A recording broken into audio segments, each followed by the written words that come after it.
Pongal sir, இப்போது இந்த பாட்டாளி மக்கள் கட்சியில் தந்தைக்கும் மகனுக்கும் இடையே இரண்டாவது முறையாக இந்த மோதல் ஏற்பட்டதற்கான காரணம் பின்னணி என்ன சார்? நானே தலைவர் என்று மருத்துவர் ராமதாஸ் அவர்கள் அறிவித்திருப்பது அந்த கட்சியில் மிகப்பெரிய அதிர்ச்சியை உருவாக்கி இருக்கிறது. காரணம், மிக நீண்ட காலமாக முதல் தலைவராக வந்தவர் பேராசிரியர் தீரன். அவரோடு ஏற்பட்ட பிணக்கின் காரணமாக அவர் கட்சியிலிருந்து நீக்கப்பட்டார். அதுவே பெரிய சர்ச்சையா உருவானது. அதற்கு பிறகு ஜி.கே. மணி அவர்கள் தலைவரானார். இப்ப தலைவராக யார் இருந்தாலும் அந்த கட்சியை பொறுத்தவரை முழு முடிவு எடுப்பது அந்த கட்சியின் நிறுவனரான டாக்டர் ராமதாஸ் மட்டும்தான். எனவே அதற்கு பிறகு இப்போ அவருடைய மகனே தலைவராக வந்த பிறகும் அந்த அத்தியாரத்தை அவர் பயன்படுத்துகிற போது இருவருக்கான மோதல் என்பது இயல்பாக உருவாகி இருக்கிறது. எனவே இது நல்ல விஷயம் அல்ல. இருவருமே கலந்து ஆலோசித்து ஒரு முடிவுக்கு வராவிட்டால் நிச்சயமாக பாமகவுக்கு மிகப்பெரிய பாதிப்பை உருவாக்குங்க.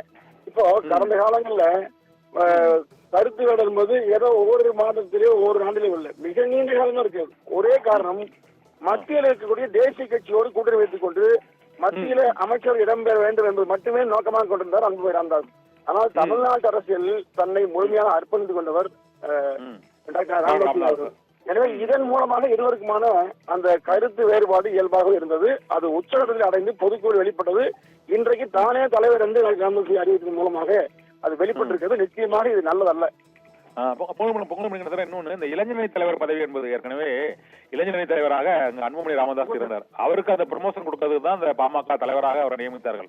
ஆனால் அந்த காலியான அந்த பதவி இன்னும் நிரப்பப்படாமலேயே இருக்கிறது. 2022 3 ஆண்டுகளாக அதில் தமிழ்குமரனை நியமித்தார்கள், ஜி.கே. மணியின் மகனை நியமித்தார்கள். அதன் பின்னர் அன்புமணி ராமதாஸின் சகோதரி மகன் முகுந்தனை நியமித்தார்கள். இரண்டுக்குமே அவர் அன்புமணி ராமதாஸ் ஒப்புக்கொள்ள மாட்டேன் என்கிறார். யாரைத்தான் இந்த இளைஞரணி தலைவர் பதவியில் நியமிப்பது என்ற குழப்பம் அவர் கட்சியில் முழுமையான அதிகாரம் இருந்தாலும் ஒரு நிர்வாகியை கூட டாக்டர் ராமதாஸால் அங்கு நியமித்து செயல்பட வைக்க முடியாத ஒரு சூழ்நிலையில இந்த ஒரு மோதல் ஏற்பட்டிருக்கும் நினைக்கிறீங்களா சார்? அதாவது பாமக பொறுத்தவரையில் எந்த ஒன்றிய நிர்வாகிகள் இருந்தாலும் சரி, தலைமை பொறுப்பாக இருந்தாலும் சரி, எல்லா நியமனத்தையும் மேற்கொள்கிறவர் டாக்டர் ராமதாஸ் அவர் மட்டும்தான். இப்போ சமீபத்தில் அன்புமணி அவர்கள் பொறுப்புக்கு வந்த பிறகு எந்த நியமனம் செய்தாலும் அதில் சில முட்டுக்கடையில் போடுவதாக தகவல் வருகிறது. அதன் அடிப்படையில் அந்த இளைஞரணி தலைவர் பொறுப்புக்கு ஏற்கனவே ஜி.கே. மணியினுடைய மகன் தமிழ்குமார் நியமிக்கப்பட்ட போதும் அன்புமணி அம்மா சேர்த்துக் கொள்ளவில்லை. முகந்தன் நியமிக்கப்பட்ட போதும் ஏற்றுக்கொள்ளவில்லை. எனவே இதுதான் பெரிய ஒரு வருத்தத்தை ராமதாஸ் உருவாகி இருக்கிறது. தான் சொல்லியே கேட்காத ஒருவர் தலைவர் பதவி இருப்பதை அவர் தன் மகனாக இருந்தாலும் கூட அவர் ஏற்றுக்கொள்ள விருப்பமில்லை. அவர் பிடிவாதமான ஒரு தலைவர் ராமதாஸ் பொறுத்தவரையில் அவர் தான் எடுத்த மிக உறுதியாக இருப்பார். எனவே அன்புமணி ராமதாஸ் மட்டும்தான் விட்டுக் கொடுத்து போக வேண்டும். இல்லாவிட்டால் நிச்சயமாக கட்சி ஒரு பிரிவு என்கிற ஒரு நிலைக்கு சென்றுவிடும். அது தவிர்க்கப்பட வேண்டும் என்பதுதான் அன்பான கருத்துங்க. பொங்கல் இன்னொன்னு, டாக்டர் ராமதாஸுக்கு வயது முதிர்வு இருக்கிறது. இப்போதைக்கு இந்த தொண்டர்கள் நிர்வாகிகள் கட்டுப்பாடு எல்லாமே அன்புமணி ராமதாஸிடம் இருக்கிறது என்பதை அந்த பனையூர் அங்க பாண்டிச்சேரியில் நடைபெற்ற அந்த பொதுக்குழு சேர்க்கல் கூட்டத்தில் என்னை பனையூர் அலுவலகத்தில் சந்தியுங்கள் என்று அவர் டாக்டர் ராமதாஸ் முன்னிலையிலேயே அவர் அதை பேசினார்.